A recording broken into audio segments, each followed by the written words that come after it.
রয়ে গেল।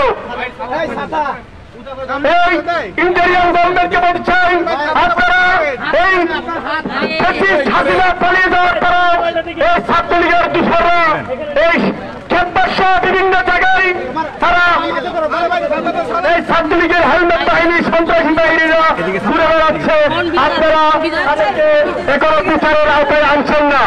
ছাত্রদলের নেতা কর্মীরা সজাগ থেকে এই ক্যাম্পাসকে নিরাপদ রাখার জন্য অতীতের মতো সামনে সজাগ থাকবে।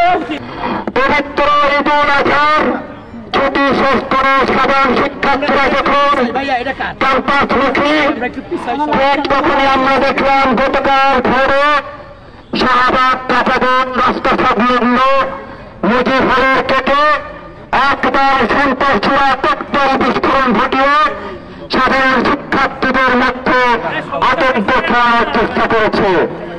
একই সাথে আমরা দেখলাম ঢাকা বিশ্ববিদ্যালয়ের অভ্যন্তরে আইন বিভাগের মধ্যে ককটেল মজুত রেখে শিক্ষার্থীদের মধ্যে এক ধরনের ভীতির সঞ্চার ঘটানোর চেষ্টা চলছে।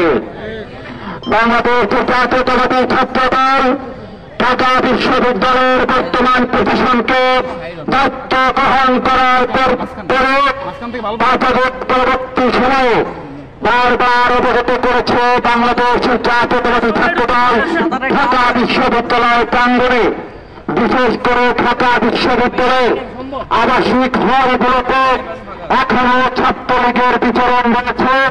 হলে হলে শিক্ষার্থীদের নির্যাতনকারীদের অবস্থান রয়েছে। আমরা তাদের বিরুদ্ধে ব্যবস্থা গ্রহণের অনুরোধ জানিয়েছি।